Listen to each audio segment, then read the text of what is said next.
Purihin ang Panginoon. Tayo po ay nasa ikatlong linggo ng taong 2025.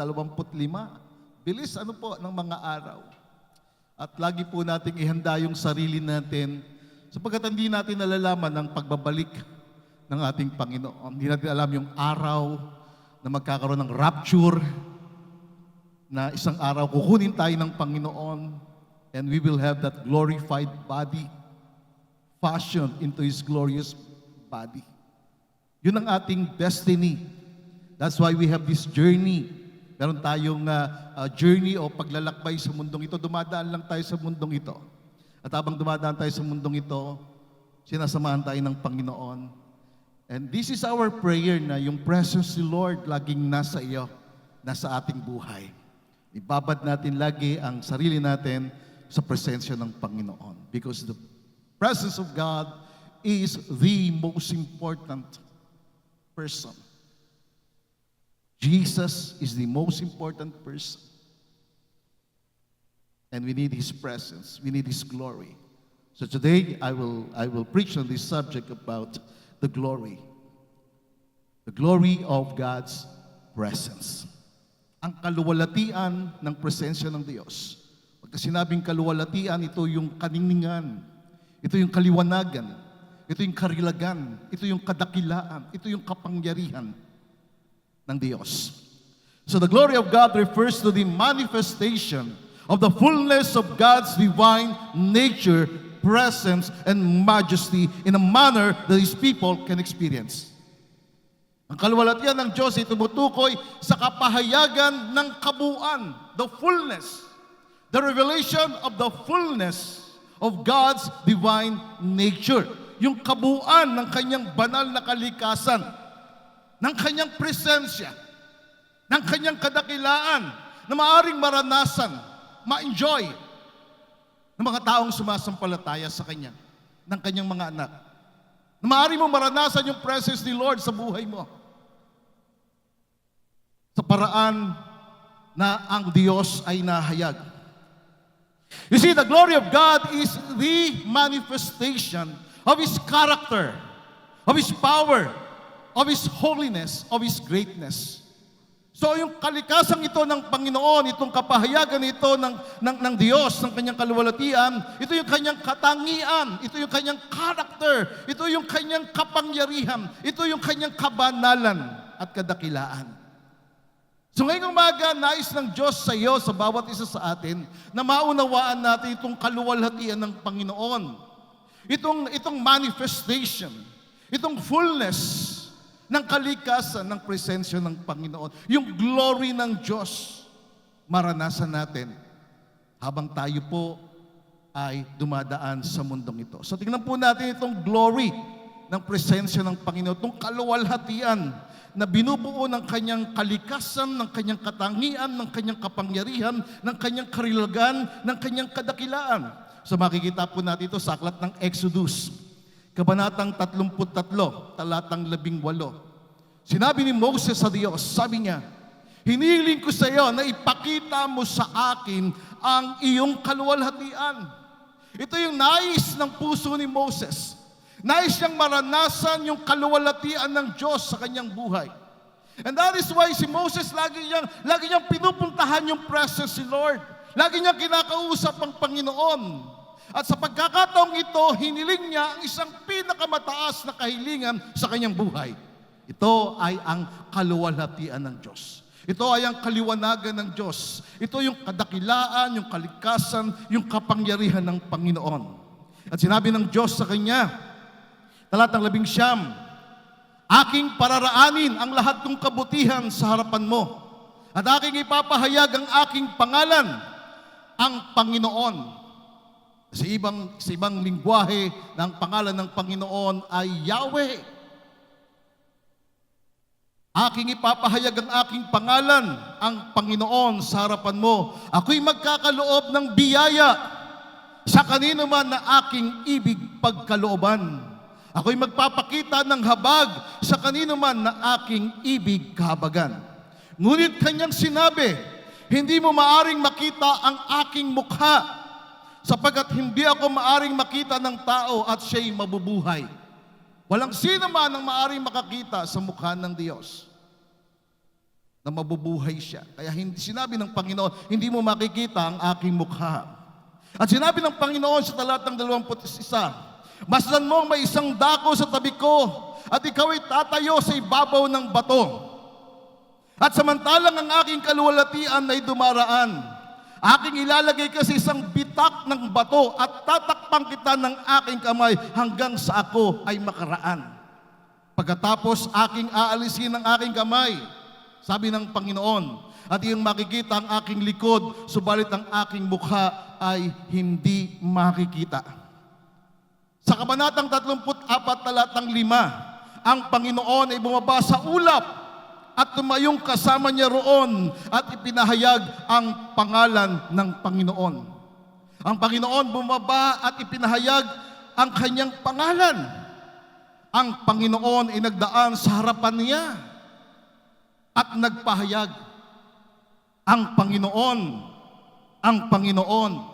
isang Diyos na puspos ng kahabagan, mapagpala, hindi magagalitin, sagana sa wagas na pag-ibig at katapatan, na nag-iingat ng wagas na pag-ibig para sa libo-libo, nagpapatawad ng kasamaan, ng pagsuway at ng kasalanan, ngunit saan mang paraan ay hindi ituturing na walang sala ang may sala, na dinadalaw ang kasamaan ng mga ama sa mga anak at sa mga anak ng mga anak hanggang sa ikatlo at ikaapat na salinlahi. At pagkatapos noon ng pagdaan ng presensya ng Panginoon sa harapan ni Moses, talatang 8, nagmadali si Moses na itinungo ang kanyang ulo at sumamba. Purihin ang Panginoon. Can we give God the praise? Dito po makikita natin na ang Panginoon dumaan kay Moses. Ang Panginoon dumaan at nagpahayag. Sabi ng Panginoon, ang Panginoon, isang Diyos. So 3 beses na binanggit ang pangalan ng Panginoon, pero isang Diyos lang. Nagkaroon ng kapahayagan ng presensya ng Diyos sa buhay ni Moses. At naranasan ni Moses ang kaluwalhatian, ang kaliwanagan, ang karilagan, ang kadakilaan, ang kaligtasan ng Diyos sa kanyang buhay. Ang Diyos ay puspos ng kahabagan, mapagpala, hindi magagalitin, sagana sa pag-ibig, sa katapatan. Siya ang Diyos na mapagpatawad, nagpapatawad ng lahat ng uri ng kasalanan at kasamaan. Ngunit siya rin ay Diyos na makatarungan, na hindi niya kinakalimutan ang kasalanan ng tao na hindi humihingi ng tawad. So dito makikita natin yung kapahayagan ng kaluwalhatian ng presensya ng Diyos, yung kanyang manifestation ng kanyang glory. So ano yung unang kapahayagan? Una, ipinahayag niya rito na ang Diyos ay puspos ng kahabagan. Na siya ang Diyos na punong-puno ng kahabagan. Siya ang Diyos na sagana sa kahabagan. You see, God is merciful and compassionate. He deeply cares for His people. God is full of mercy. Punong-puno siya ng kahabagan. Ang Diyos ay nagbibigay ng kahabagan at kalinga sa mga nangangailangan. Lalong-lalo na sa mga naghihirap. Ang kanyang habag ang nag-udyok sa kanya upang iligtas ang Israel mula sa pagkakaalipin sa Ehipto. Ang habag ng Diyos ang dahilan kung bakit ikaw ay nakaupo dyan at ako'y nakatayo rito. Tayong lahat ay habag ng Diyos. Amen? Ako ay habag ng Diyos. Ay bunga, resulta ng kahabagan ng Diyos. At ngayong umaga mga kapatid, huwag mong kalilimutan na ang kahabagan ay kapahayagan ng presensya ng Diyos sa ating buhay. Malalaman mo na ang presensya ng Diyos nasa iyo kapag patuloy mong nararanasan ang kanyang habag sa iyong buhay. Amen? Purihin ang Panginoon. Hallelujah. So unang ipinahayag ng Diyos yung kanyang kaluwalhatian. Ang kahabagan ay kaluwalhatian ng Diyos. Kaluwalhatian ng kanyang karilagan. Pangalawa, ipinahayag ng Diyos na siya ay Diyos na mapagpala. Siya ay Diyos ng biyaya. Siya ang Diyos na nagbibigay ng pagpapala. God is gracious. He extends to us His unmerited favor and blessings even when we do not deserve them. Ini-extend ni Lord yung kanyang not just His mercy, but also His grace, His favor. Ini-extend niya sa iyo, ini-extend niya sa atin. Ini-extend niya ito kay Moses at sa bayang Israel. Kahit na hindi nila deserve yung grace ni Lord. See, ang Diyos ay punong-puno ng biyaya. Inaapawan siya. Parang siyang fountain ng habag. Fountain siya ng biyaya. We cannot explain, we cannot describe who God is.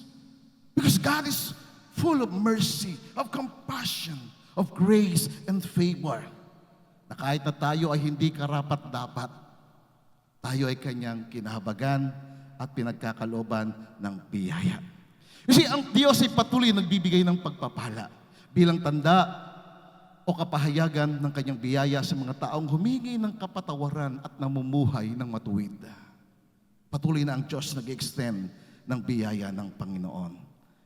Ang pagpapala, ang biyaya ng Diyos ay kapahayagan ng presensya ng Diyos sa ating buhay. Kapag patuloy mo nararanasan yung habag, yung pagpapala ng Diyos sa iyong buhay, yung biyaya ng Diyos sa iyong buhay, na ikaw ngayon ay mayroong pang hininga at nagpupuri ka sa Kanya, yan ay kapahayagan na ang presensya ng Diyos ay nasa iyong buhay. And the Holy Spirit is the presence of God. The Holy Spirit is the Spirit of grace. Ang Banal Espiritu ay Espiritu ng biyaya. Binanggit sa Zechariah chapter 12 verse 10 and Hebrews chapter 10 verse 29. He is the grace of God, the Holy Spirit. The very presence of God. Pangatlong ipinahayag ng Diyos tungkol sa kanyang kaluwalhatian ay ang kanyang long-suffering. Panayad sa pagkagalit. Hindi magagalitin. Amen? God is long-suffering and is slow to anger. Ang Diyos mahaba ang pasensya. Pakatabi mo sabi sa Kanya, ang Diyos ang haba ng pasensya sa atin. Pagkasabi mo sa Kanya, lalo na sa akin. Amen? Hindi sa katabi mo, lalo na sa iyo. Lalo na sa akin. Ang haba ng pasensya ng Diyos. Sa kabila ng ating pagkukulang, sa kabila ng ating mga kamalian, ang Diyos patuloy nagpapasensya. Dito ipinahayag ng Panginoon, nang ang Panginoon dumaan kay Moses, ipinahayag niya na siya ay Diyos na punong-puno ng kahabagan, siya ay Diyos na nagbibigay ng pagpapala, siya ang Diyos na banayad sa pagkagalit. Mahaba ang pasensya kay Moses at sa bayang Israel. At hanggang ngayon, kahit sa iyo at sa akin. Amen? Pwede ba natin purihin ang Panginoon? Hallelujah! Ang haba ng pasensya ng Diyos, kaya buhay pa tayo. Ibig bang sabihin kapag wala na tayo sa mundong ito, tapos na ang pasensya ni Lord sa iyo? Hindi ko alam, pero hindi ko alam. I don't want to say something about that. But still, I believe that the reason why we're here, because of the patience of God. Amen? Pakibulong sa katabi mo dahil sa pasensya niya sa akin. Hindi sa iyo, sa akin. Hindi siya padalos-dalos na magparusa. Amen? Binibigyan niya ang tao ng pagkakataon upang magsisi at magbago. Hanggat nabubuhay ka pa, binibigyan ka niya ng pagkakataon na ikaw ay magsisi, na ikaw ay tumalikod sa mga kasalanan at ikaw ay magbago. At kapag ikaw ay nagsisi at nagbago na at namumuhay ka na ng matuwid sa harapan niya, then the day will come na nalulugod na ang Diyos sa iyo kasi kasama ka niya na sa kanyang paraiso. Yun ang sinabi ni Propeta Isaiah. Na ang dahilan kaya, minsan magtataka tayo, matuwid yung taong yun, mabuti yung taong yun, bakit ang aga niyang kinuha siya ng Panginoon? You see, minsan hindi natin maintindihan yun. Pero ang Panginoon gumagawa ng kanyang kaparaanan. Sapagkat maaaring tapos na ang misyon ng taong yon sa mundo. But still, we're here kasi may mission ka pa. Amen? May mission pa tayo. Kaya ang Panginoon ay patuloy na nagpapasensya sa iyo, sa akin. Tandaan natin, ang pagpapasensya ng Diyos, ang kanyang long suffering, ang kanyang patience, ang kanyang slow to anger, it is a revelation of His presence. Ito'y kapahayagan ng kanyang presensya sa ating buhay. Amen? Kaya pagkasabi sa katabi mo, mahal ka ng Panginoon. Ang haba ng pasensya ni Lord sa iyo. Amen? Purihin ng Panginoon. Nang dumaan ang presence ni Lord kay Moses, naranasan ni Moses ang presence ni Lord at nahayag kay Moses yung ika-apat na kaluwalhatian, na katangian at kalikasan ng Diyos. Ang Diyos ay sagana sa pag-ibig at kabutihan. Umaapaw sa kanyang pagmamahal. Umaapaw sa kanyang kabutihan. You see, God is abounding in loving kindness. His love is steadfast. God is loyal and enduring. Na ang kanyang pag-ibig ay matatag, tapat ang Diyos at ang kanyang pagmamahal walang hanggan. Hindi nakabase sa kilos o pag-ugali ng isang tao ang pagmamahal ng Diyos, kundi sa kanyang kalikasan mismo, sa kanyang pagka-Diyos. Ang Diyos sagana sa pag-ibig, naranasan ni Moses ito eh. Nung dumaan ang presence ni Lord, nakita niya yung likuran ng Diyos kasi inilagay siya ng Diyos sa cleft of the rock. At nung siya sa siwang, kasi alam niyo mga kapatid, yung kaluwalhatian ng Diyos, yung glory ng Diyos, yung radiance of God's glory. Maaaring ikapinsala ni Moses yun. But the hand of God has hidden him for him to experience the glimpse of God's glory. Yung kapiraso, yung kaunti lamang naranasan ni Moses, pero sagana ang pag-ibig ng Diyos na kanyang naranasan. Mga kapatid, ang Diyos ay sagana sa pag-ibig at kabutihan, at ang kanyang pag-ibig at ang kanyang kabutihan sa iyo ay kapahayagan ng kanyang presensya sa iyong buhay. Amen? Pagpatuloy mong nararanasan yung pag-ibig ng Diyos, yung kabutihan ng Diyos, ito'y nagpapatunay na ang Diyos kasama mo at hindi Kanya iwanan at hindi Kanya pababayaan. Purihin ang Panginoon. Ito'y kalikasan ng Diyos. And that is why we pray 24/7. We fast for us to see the glory of God. In other words, for us to experience the glory of God's presence. Moses experienced that. And God wants us to experience His glory. Nais ni Lord, maranasan natin yung kanyang kahabagan, yung kapuspusan ng kanyang kahabagan, yung kanyang pagpapala, yung kanyang patuloy na pagpapasensya, yung kanyang saganang pag-ibig sa iyo, at yung kanyang katapatan. Panglima, ang Diyos ay tapat at totoo. Tapat ang Diyos. Minsan tayo hindi tayo tapat, pero ang Diyos mananatiling tapat. Ang Diyos mananatiling totoo sa iyo. Amen? Can we give God the praise? Tapat at totoo ang Diyos. God is faithful and true. He is consistent in His words and actions. He never fails to keep His promises. Hindi niya binibigo ang bawat isa sa kanyang mga pangako. Ang Diyos tapat siya, patuloy siya, nananatili siya sa kanyang salita. Pag sinabi ng Diyos, ito'y mangyayari. At ang participation natin ay maghintay lamang at umasa sa Kanya at patuloy na magtiwala sapagkat ang Diyos ay tapat at kailanman hindi siya nagbabago sa Kanyang katapatan. Siya ay mananatiling tapat at totoo hanggang sa walang hanggan. Amen? Ibig sabihin, walang katapusan. Ang katapatan at pagiging totoo ng Diyos, hindi siya nagbabago. At ang katapatan ng Diyos ay makikita mo sa katuparan ng kanyang tipan kay Abraham, kay Isaac, kay Jacob, at sa lahat ng lahi ni Israel. Ginahayag ng Diyos ang kanyang pagiging tapat at totoo. Tayo po, this coming March, we will celebrate our 21st anniversary. It is the faithfulness of God. It's all about His faithfulness. Dahil sa kanyang katapatan, kaya tayo ay patuloy na narito. At tandaan natin mga kapatid, ang katapatan ng Diyos at ang pagiging totoo ng Diyos ang kapahayagan ng Kanyang presensya sa iyong buhay. It is a revelation of the presence of God. Moses experienced the faithfulness, the truthfulness of God in his life.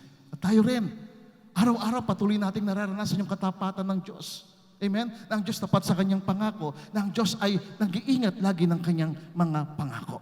At pang-anim, nakapahayagan ng presensya ng Diyos ng Kanyang kaluwalhatian, ipinahayag ng Diyos na siya ay mapagpatawad. Ang Diyos mapagpatawad. Minsan hinihigitan pa natin ng Diyos. Sa paanong parang, Pastor? Sa hindi pagpapatawad. Pag hindi ka nagpapatawad, mas higit ka pa sa Diyos. Kasi ang Diyos nagpapatawad.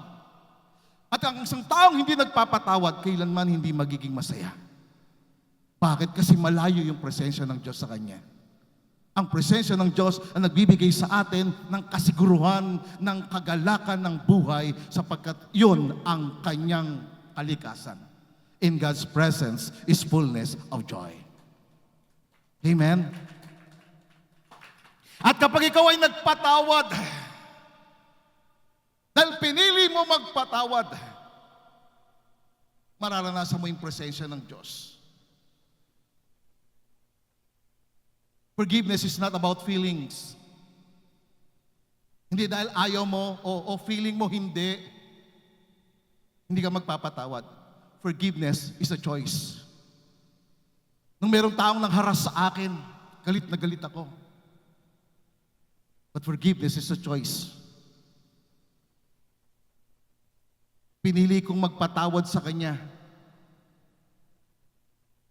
dahil ako'y pinatawad ng Diyos. Wala akong karapatan na hindi magpatawad sapagkat ang Diyos nagpatawad sa aking buhay. So we're here to extend forgiveness because God is forgiving. He forgives our sins in all its forms. He forgives our iniquity or even our intentional wrongdoings. Yung mga sinasadya nating kasalanan. At kahit hindi sinasadya, ang Diyos ay nagpatawad sa atin. He forgives our transgressions and our rebellion against God. God forgives all kinds of sins. Can we give God the praise? Ang Diyos nagpapatawad ng lahat ng uri, ng lahat ng antas ng kasalanan. Ito yung Kanyang kalikasan na naranasan ni Moses nang dumaan sa kanya yung presence ng Diyos. At ito yung kalikasan ng Diyos na nais niyang i-extend sa iyo, sa bawat isa, na mamuhay ka ng maligaya at hindi ka kontrolado ng ibang tao. Alam niyo ba mga kapatid, kapag hindi ka nagpatawad, kontrolado ka ng taong yon. Na pagka nabanggit yung pangalan niya o sumagi siya sa iyong kaisipan, magagalit ka na. Pero kapag nagpatawad ka at pinili mo magpatawad, dahil pinatawad ka ng Diyos, dahil ang Diyos ay mapagpatawad, at yun ang Kanyang kalikasan, yun ang Kanyang kapahayagan ng Kanyang presensya, at pinili mo magpatawad, then nakikiisa ka sa Diyos. Nakikisama ka sa Diyos sapagkat ang Diyos ay Diyos na nagpapatawad. Amen? Ang pagpapatawad ay kapahayagan na ang presensya ng Diyos ay kasama mo. Na ang Diyos nasa iyo. Dahil nagpapatawad ka.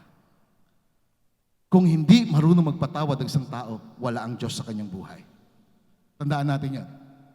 Pag ang isang tao hindi marunong magpatawad at hanggang ngayon ay hindi siya nagpapatawad, kahit na sinasabi niya, nagsisimba siya, nagbabasa ng Biblia, nagpipray siya, the moment na hindi ka nagpatawad, wala sa iyo ang Diyos. Kaya diba sabi sa Biblia, sa Matthew chapter 15, bago ka lumapit sa Diyos, release forgiveness. Because God is the God of forgiveness. Amen? Purihin ang Panginoon. Hallelujah. Lord, salamat sa iyo. Salamat sa iyong presensya. At pangpito, nakapahayagan ng kaluwalhatian ng Diyos na ipinahayag niya kay Moses at kanyang ipinapahayag sa atin ngayong umaga, ang Diyos ay matuwid at makatarungan. Gusto ko i-emphasize yung pagiging makatarungan ng Diyos. Ano ibig sabihin ng pagiging makatarungan ng Diyos? Sa Diyos, ang kasalanan ay kasalanan. At kapag walang paghingi ng pagpapatawad, yung kasalanan na yon ang aalipin sa kanyang salinlahi. You see, God is righteous and just. He does not leave the guilty unpunished. While forgiving, God also disciplines and judges sin. Tandaan natin, ang Diyos nagpapatawad ng kasamaan, ng pagsuway at ng kasalanan, ngunit sa anumang paraan, hindi niya ituturing na walang sala ang may sala. Nagpapatawad ang Diyos. Pero kailanman hindi niya kalilimutan ng kasalanan ng isang tao na hindi niya hiningi ng pagpapatawad sa Diyos. Dinadalaw ng Diyos ang kasamaan. Kaya God is the God of justice. Pwede ngayon, yung taong nanghiya sa iyo, ang taong nanakit sa iyo, ang taong nagmaliit sa iyo, at sinabi mo na lang sa kanya, bahala na ang Panginoon sa iyo. Take note of this. God said in His Word, vengeance is mine, says the Lord. Ang Diyos ang gaganti sa iyo. Bakit? Kasi ang Diyos ang makikipaglaban para sa iyo. Kung ang Diyos ay sumasayo, siya ay makikipaglaban para sa iyo.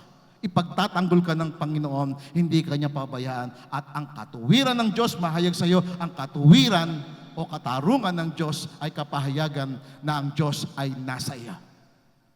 Amen? Mga kapatid, tandaan natin, itong kapahayagan nito ng kaluwalhatian ng Diyos ay reflection ng persona ng ating Panginoong Jesucristo. Na ang Panginoong Jesus puspusan ng kahabagan, mapagpala, mapagpasensya, sagana sa pag-ibig, sa katapatan, mapagpatawad ang Panginoon at siya ay makatarungan. Kaya yung kapahayagan nito ng kaluwalhatian ng Diyos na nasaksihan, naranasan ni Moses nang dumaan sa kanya yung presence ng Panginoon, itong lahat ay nasa kabuuan ng persona ng ating Panginoong Jesucristo. Tingnan natin yon. Hebrews chapter 1 verse 3 in an amplified classic edition. It says, He, Jesus Christ, is the sole expression of the glory of God. Si Jesucristo ang nag-iisang kapahayagan ng kaluwalhatian ng Diyos. Yung kaluwalhatian ng Diyos na dumaan kay Moses, ito yung expression, it is the revelation of Jesus Christ Himself. Because the Bible says, Jesus Christ is the sole expression of the glory of God, the light being, the outraying or radiance of the divine. Siya ang liwanag na nagliliwanag ang kislap o sinag ng pagka-Diyos. Si Jesucristo, kaya nga makikita nyo doon, makikita nyo sa Exodus na nang dumaan ang Panginoon, sabi ng Panginoon, ang Panginoon, isang Diyos. Dumaan ang Ama, ipinahayag ang Anak bilang Panginoon, ipinahayag ang Banal na Espiritu bilang Panginoon, ngunit isang Diyos. At ang kaluwalhatian na yan ay nahayag sa ating Panginoong Jesucristo. Jesus Christ is the exact representation of God. He's not the replica, but the exact representation, the exact or perfect imprint and the image of God's nature. Siya yung eksakto na imahe ng Panginoon. Ganda niya sa Tagalog. Tingnan natin yung Tagalog. Sa natin Tagalog. Ayan. Si Jesucristo ang nag-iisang kapahayagan ng kaluwalhatian ng Diyos. Ang liwanag na nagliliwanag, ang kislap o sinag ng pagka-Diyos. Siya yung kislap, siya yung liwanag na dumaan sa harapan ni Moses. Because Jesus Christ existed before. That is why Jesus said, before Abraham was I am. Bago pa si Abraham, nandun na ako. Sino na una? Si Abraham o si Moses? Of course, si Abraham. Kaya Kaya nga yung si Moses, nandun siya sa siwang ng bato, doon sa bitak ng bato, natanaw niya. Yung kaluwalhatian, yung liwanag, dumaloy sa kanya yung liwanag ng Panginoon. Remember, Jesus said, I am the light of this world. He who follow me shall never ever walk in darkness. Siya yung liwanag ng mundo.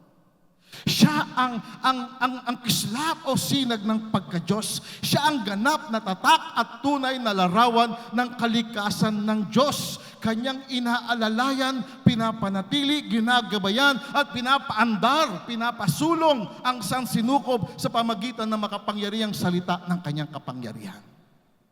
That is why Jesus is God. Amen? Can we give Him the praise? Kaya pagka totoo ka nagbabasa ng Biblia, nag-aaral ka ng Biblia, makikilala mo si Jesus. Makikilala mo ang Diyos. Jesus Christ is the revelation of God's glory. Si Yesu Kristo ang kapahayagan ng kaluwalhatian ng Diyos. Gaya ng naranasan ni Moses, naranasan niya yung kaluwalhatian ng Diyos. Ang Panginoong Jesucristo, ini-extend sa atin. Inaabot sa atin ng Panginoong Hesus ang kanyang kaluwalhatian. Because He is the exact imprint, representation, exact image of the glory of God. Jesus said in John 17 verse 22, sabi ni Jesus, the glory which you gave me, sabi niya sa Ama, kausap niya rito yung Ama, yung kaluwalhatian na binigay mo sa akin. Yung kaluwalhatian na nasa akin, sabi niya, inibigay ko sa kanila, sa mga sumasampalataya. That they may be one just as we are one. Maging isa sila, katulad natin na isa. Kasi ang Diyos, isa. Ang Ama, ang Anak, at Banal na Espiritu, isang Diyos. At ang glory ng Diyos, ang glory ni Jesus, ini-extend niya sa atin. Yung glory na yun na nagre-represent ng presensya ng Diyos, ini-extend sa atin upang tayo maging kaisa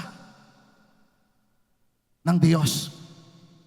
Just as Jesus and the Father are one in essence, in purpose and love, we are called, tayong lahat ay tinawag sa isang katangian, sa isang kalikasan, sa isang karilagan, sa isang layunin, sa isang pag-ibig sa Diyos sa pamamagitan ni Hesus Kristo.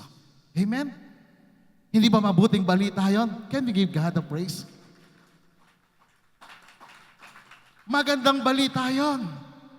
Kaya nga sabi ni Raisa sa panalangin, Panginoon, ipagkaloob mo sa amin ang magandang balita. Ang magandang balita na tayo po'y maging kaisa ng Diyos. Sa pag-uugali, sa pamumuhay, sa layunin, sa pag-ibig. That is why Jesus extends the glory that He receives from His Father to us so that we can be the reflection of the glory of God. Nang bawat isa po sa atin maging reflection ng kaluwalhatian ng Diyos. And the question is this, paano? Paano mararanasan ang kaluwalhatian ng Diyos? Paano naranasan ni Moses ang kaluwalhatian ng Diyos? Paano?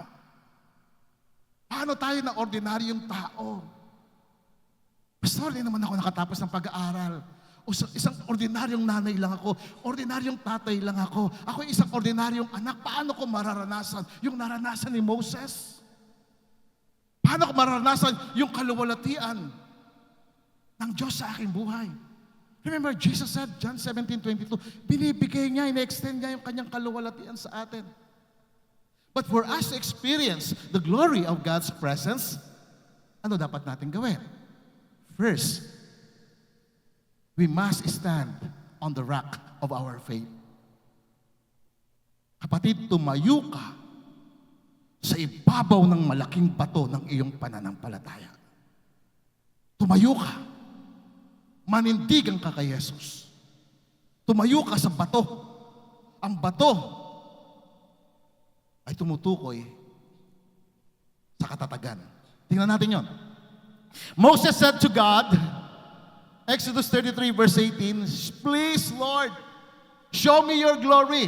Sabi niya, pakita mo sa akin ang iyong kaluwalhatian. And God said in verse 21, then the Lord said, "Behold, there is a place beside me." Sabi ni Lord, merong bato sa tabi ko. "You shall stand there on the rock." Para makita mo yung kaluwalhatian ng Diyos. Sinabi ng Panginoon kay Moses, para makita mo yung aking kaluwalhatian, tumayo ka sa bato na katabi ko. Para makita mo ang kaluwalhatian ng Diyos, para maranasan mo ang kaluwalhatian ng Diyos, tumayo ka sa bato ng iyong pananampalataya. Amen? Sino yung bato ng ating pananampalataya? O ano ibig sabihin ng rock? Rock symbolizes stability, protection, and foundation of faith in God. Pag sinabing bato, yan ay katatagan, sumasagisag sa katatagan, sa protection at pundasyon ng pananampalataya sa Diyos. Kaya yung bahay ninyo, nakatayo yan sa bato. Sabi ni Jesus, tuturo ko sa inyong taong matalino na nakikinig sa akin. Siya ay katulad ng isang tao nagtayo ng kanyang bahay sa ibabaw ng bato. So yung tao nakikinig kay Jesus, sumasampalataya kay Jesus, siya ay matalinong tao na ang kanyang buhay, ang kanyang pananampalataya ay nasa ibabaw ng malaking bato. Na kahit anong pagsubok ang dumating, mga bagyo, malakas na hangin, hindi masisira ang kanyang buhay, ang kanyang pananampalataya. Pero yung taong mangmang na nakikinig ng kanyang salita at pagkatapos hindi ginagawa, siya ay katulad ng taong nagtayo ng kanyang bahay sa ibabaw ng buhangin. Dumaan ng malakas na hangin, ng ulan, ng baha, nawasak ang kanyang bahay, nawasak ang kanyang buhay. Walang matibay na pundasyon ng pananampalataya. Mga kapatid, ang matibay na pundasyon ng ating pananampalataya ay ang malaking bato. Yan ay ang ating Panginoon. Aklat ng mga awit, kabanatang 18, talatang 2, basahin natin ng malakas, sabay-sabay. Ready, go! Ang Panginoon ay aking malaking bato, aking muog, tagapagligtas ko, aking Diyos, aking malaking bato, na sa Kanya'y nanganganlong ako, aking kalasag, sungay ng aking kaligtasan, matibay na kuta ko. Amen? Can we give God the praise?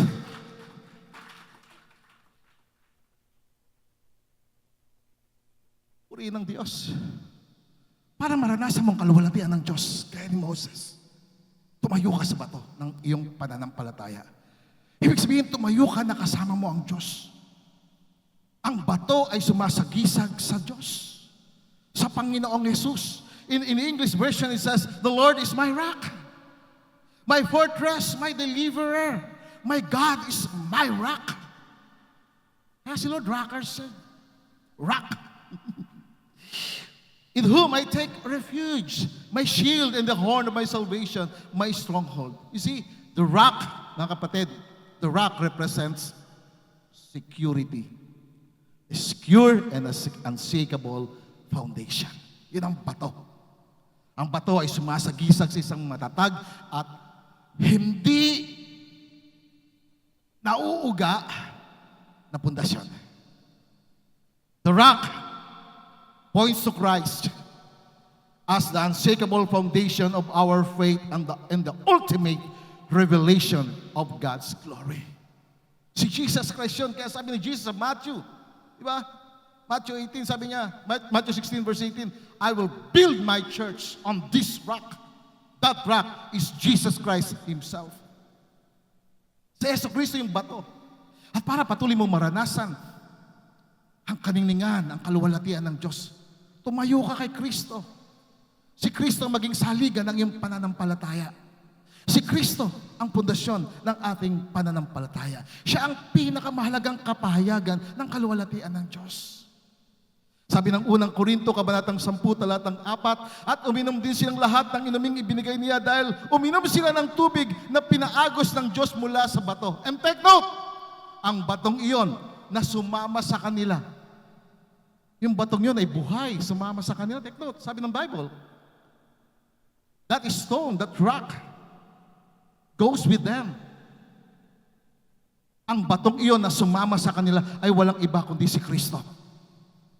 So during that time na sila'y nasa wilderness, na ang presence ng Diyos ay nagpapahayag sa pamagitan ng haliging ulap sa araw, haliging apoy sa gabi, naroon ang malaking bato na sumusunod sa kanila, sumama sa kanila, at walang iba kundi si Kristo. Sabi ng New Living Translation, it says, all of them drank the same spiritual water, for they drank from the spiritual rock that traveled with them. Sumama sa kanila yung bato na yon, yung malaking bato na yon, at ang bato na yon ay si Kristo. You see, Moses experienced the glory of God. He experienced the glory of God because he stood on the rock. Siya'y tumayo sa malaking bato na naging pundasyon ng kanyang pananampalataya. Ganun din sa atin. Kung nais mo maranasan ang kaluwalhatian ng Diyos na nagsisimbolo sa kanyang kahabagan, sa kanyang pagpapala, sa kanyang pagpapasensya, sa kasaganaan ng kanyang pag-ibig, ng kanyang katapatan, ng kanyang pagpapatawad, ng kanyang katarungan. Tumayo ka sa ibabaw ng bato. We must stand on the rock of our faith, meaning we need to stand in Christ and be one with Him in character and purpose of life. Amen? Do you agree na maging kaisa ni Kristo? Pagkakaisa ka ni Kristo, mararanasan mo araw-araw ang kaluwalhatian ng Diyos. Amen?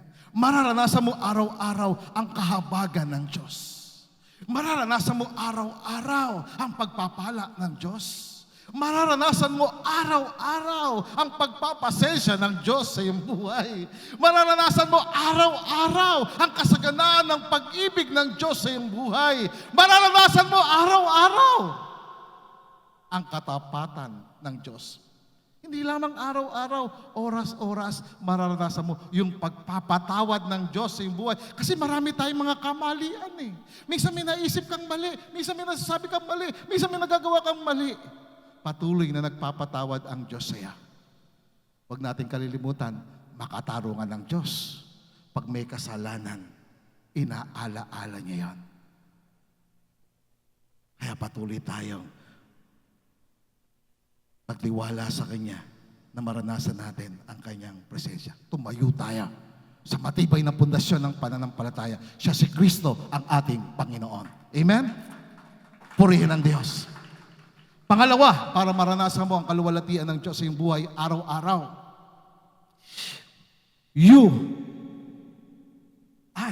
We must stay in the cleft of the rock of our faith. Cleft of the rock. Ano yung cleft of the rock? Yun yung siwang. Yun yung bitak. Doon sa bato. Manatili tayo para matanaw natin yung glory ng Diyos na hindi tayo malusaw ng kaluwalhatian ng Diyos. Maranasan mo. We must stay in the cleft of the rock of our faith. Sabi ng Diyos, Exodus 33 verse 22, so it shall be while my glory passes by. Sabi ni Lord, habang ang aking kaluwalhatian dumaraan, sabi niya, I will put you, ilalagay kita doon sa siwang ng bato. Nakatayo siya sa bato, at doon sa siwang ng bato, doon sa bitak ng bato, sabi ng Panginoon, ilalagay kita roon. Hindi mo makikita yung mukha ko, sabi ng Panginoon. Pero makikita mo yung aking likuran na dumadaan ako sa iyo. At nang dumaan ang Panginoon nagpahayag, siya'y puspos ng kahabagan. Mapagpala. Purihin ang Diyos. That is the nature of God.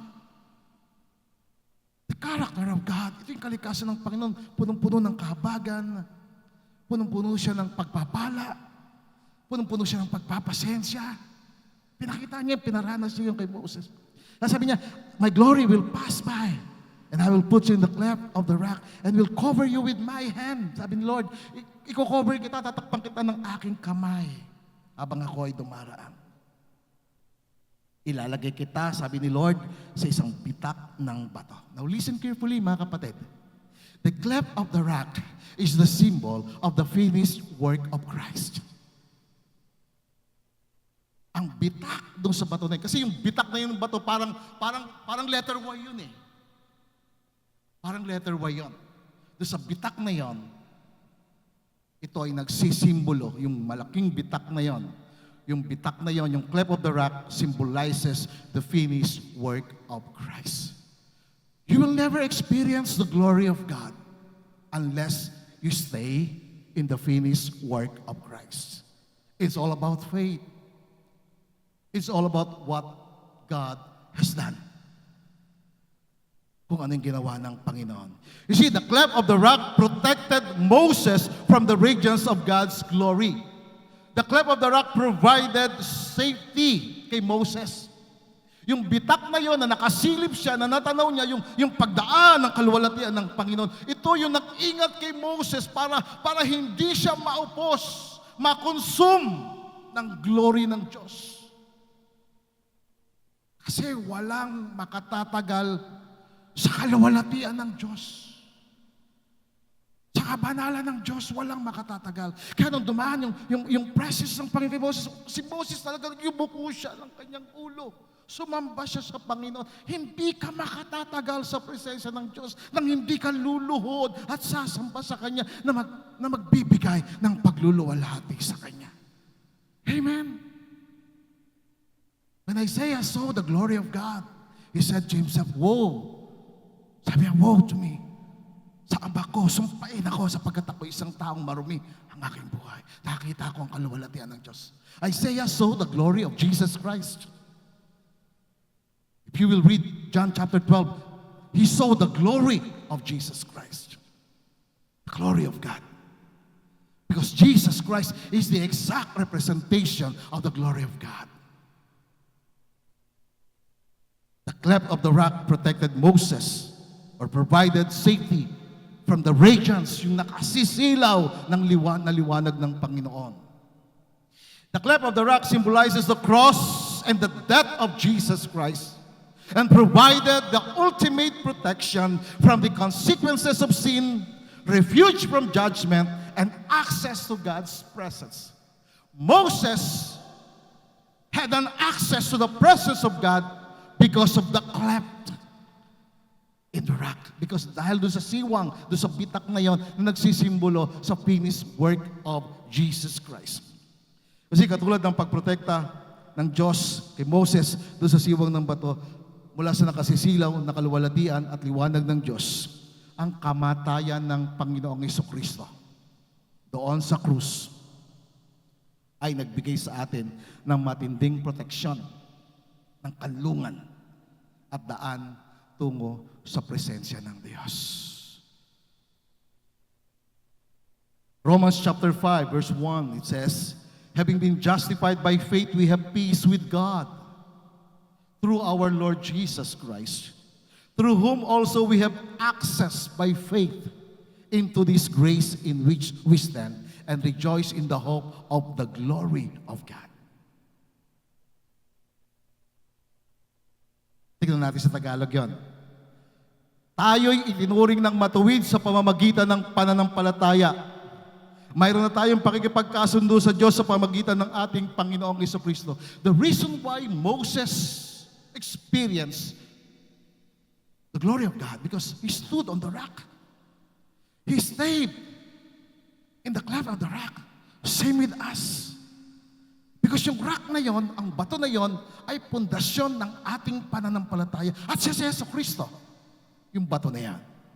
At dahil kay Jesucristo, tayo ngayon ay naging matuwid sa pamagitan ng pananampalataya sa Kanya. At meron tayong pakikipagkasundo sa Diyos sa pamagitan ng ating Panginoong Jesucristo. At sa pamamagitan din niya, sa pamagitan ng ating Panginoong Jesucristo, nabuksan sa atin ang daan upang tamasahin natin ang kagandahang loob ng Diyos. Purihin ang Panginoon. Si Jesus ang daan. Si Jesus yung pintuan upang tamasahin natin ang kagandahang loob ng Diyos. Ang pag-ibig ng Diyos, ang pagmamahal ng Diyos. At tayo rin ay magkaroon ng pag-asa na makibahagi sa kaluwalhatian ng Diyos. Amen. Kaya pakatapik ang katabi mo, sabi mo sa kanya, may pag-asa. Jesus Christ is the hope of our glory. Si Yesu Kristo, ang pag-asa ng ating kaluwalhatian. Now take note mga kapatid, hindi lamang yan sa kabilang buhay. Of course, we will experience that glory in God's paradise. Pero yung glory na yun, ine-extend ni Lord habang tayo nabubuhay pa. Amen? Habang ikaw ay nabubuhay, ine-extend ni Lord sa iyo yung kanyang kahabagan. Ang kapuspusan ng kanyang habag, binibigay niya sa iyo.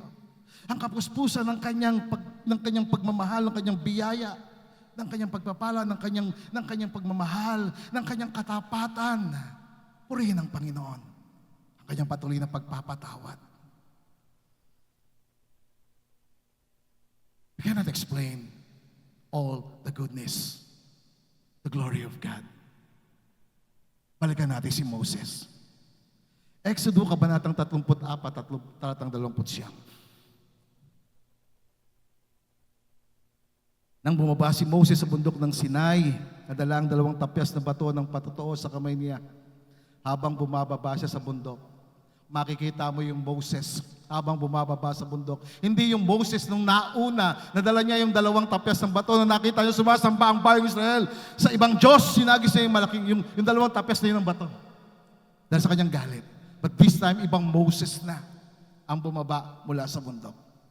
Moses na punong-puno ng kahabagan. That's why the Bible says si Moses ang pinakamaamong servant ng Diyos.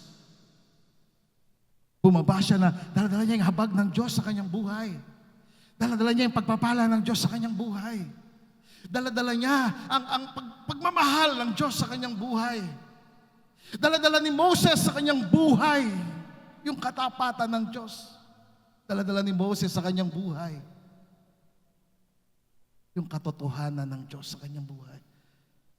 Yung kapatawaran ng Diyos sa kanyang buhay. Dala ni Moses yung katarungan ng Diyos sa kanyang buhay. That's why the Bible says, hindi nalalaman ni Moses na ang balat ng kanyang mukha ay nagliliwanag dahil sa pakikipag-usap niya sa Diyos. Hindi niya namalayan. Nagliwanag siya. Dahil nagliwanag siya sa habag ng Diyos. Nagliwanag siya sa pagmamahal ng Diyos. Nagliwanag siya sa pagpapala ng Diyos. Nagliwanag siya sa katapatan ng Diyos. Sa pagpapasensya ng Diyos. Nagliwanag siya. His face, the Bible says, was radiant because of the Lord. Purihin ang Panginoon. Amen? Are you with me? Sino gusto magliwanag ang kanyang buhay ngayong umaga? Na nagliliwanag sa iyong habag ng Diyos. Na nagliliwanag sa iyong pagpapala ng Diyos. Na nagliliwanag sa iyong pagpapasensya ng Diyos. Sino gusto ngayong umaga? Maranasan ito. Ako gusto ko to. That's why I have this desire to immerse myself in the presence of God. To experience more of His mercy, of His compassion, of His grace, of His favor, of His love, of His faithfulness. Praise the Lord for that. Yan ang Christianity. Moses was radiant. Like Moses, we have access to the glory of God through Jesus Christ. Listen carefully. Through Jesus Christ. As we behold Jesus. As we behold Jesus. As we talk to Jesus, as we look to Jesus, as we behold Him, we will be transformed into the same image.